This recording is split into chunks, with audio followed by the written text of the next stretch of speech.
You're listening to Tin Pod Radio. I'm Nicole from Night Owl Designs, and you can find me at shopnightowldesigns.com.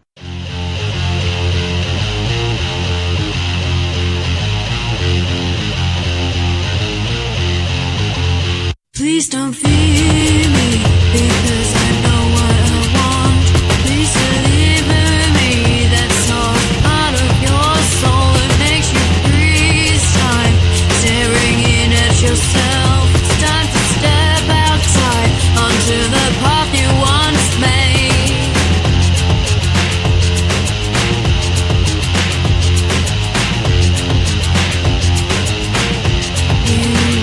Let me keep you so I can find all your tears. I can mend you so you can function again. I was where you are in oblivion.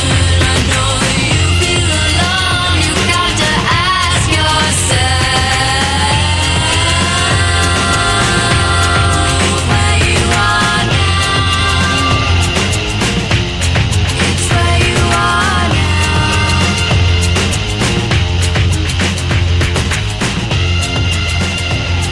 It's where you are now.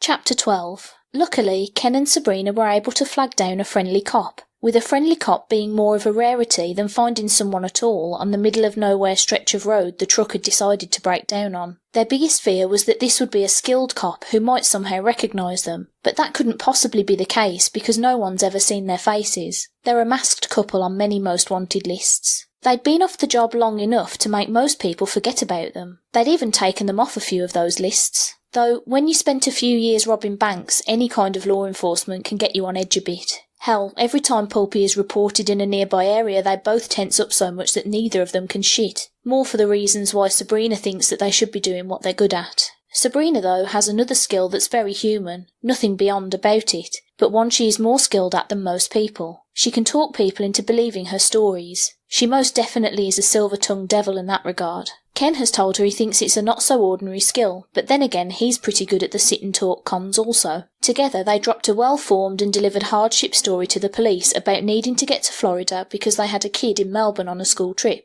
They were taken on a fast ride with the officer and his partner to the nearest airport, which is where they were headed, with Sabrina having purchased tickets by phone on the drive before the breakdown. Before catching an early morning flight, Sabrina and Ken rented a room at a cheap hotel near the airport. Usually the hotels near airports are anything but cheap, but this one is ancient to standards. It was built a deadening 6 years ago and didn't have any sort of internet connection. Cheap being not what they could afford, but rather what Sabrina was willing to pay for a night she'd be spending with Ken. She had no problem with the idea of spending a lot of money on a hotel stay, but for some spiteful reason she would not spend that kind of money when it would also benefit Ken, even if the only benefits would be good porn-on-demand channels, access to BitTorrent sites, and a free continental breakfast.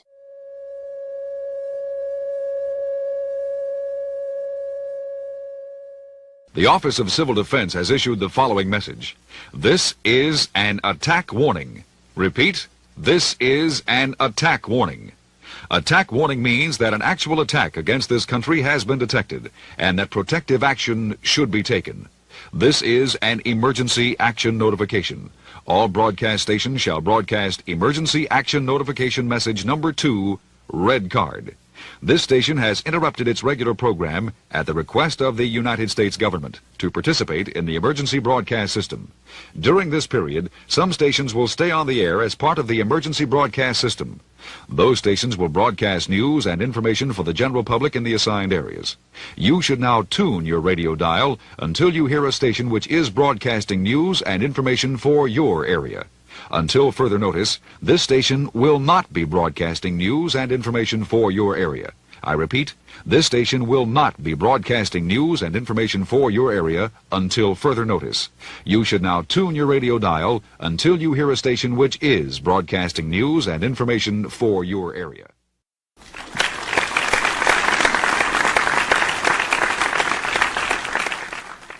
Persons Information Control Center in Tampa has said it is closing its doors. After, to quote someone, too many have discovered what our true goals are. What they meant by that is unknown, but saying anything against them or asking any more questions of any type violates their right to religious freedom. So we will leave that bit of news as done. Also in this news report, the Beyond Human terrorist, Anchor, has struck again against Freedom, America, as he attacked a homeless reframing squad in Orlando. The HRS were stopped from their herding job, and now Miami will never get their yearly shipment of homeless. How a government clandestine official is supposed to make a living these days with illegal actions like these. The pulpy Air Force Space Wing emailed us some news today. The new PAFSW patches have arrived. You can get them in Velcro or sewing form. Remember, it is illegal to wear these in public. You can find the new patches for $57.50 at any local Air Force base or bridal shop. Proceeds go to the National Pulpy Library. It's filling up quick now that photos and art representing him is no longer illegal. Today's special is green tea iced coffee. It tastes like seaweed that was previously soaked in pee. This has been an important official independent breaking news alert. We're fully sponsored by We are sponsored by your friends and lovers. Breaking news is voiced by Brittany Wood, and she would like everyone to know that this was just another paying gig. That coded information hidden in the sounds of her voice has nothing to do with her. Breaking news is written by and edited by a gallbladder surprise.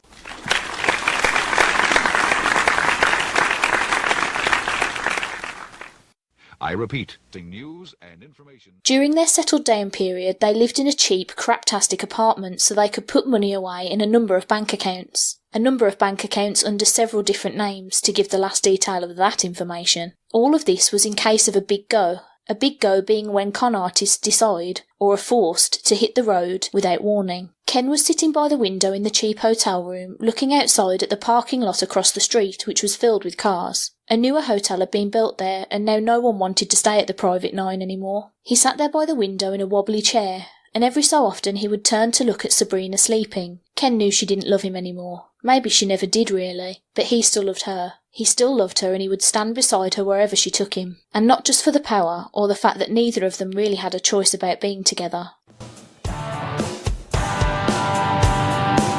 Once a month, or more if you're lucky, Talking with Mar finds Tin Pod Radio's in-apartment librarian talking about books, movies, library programs, and everything else, including that carpet from the 80s.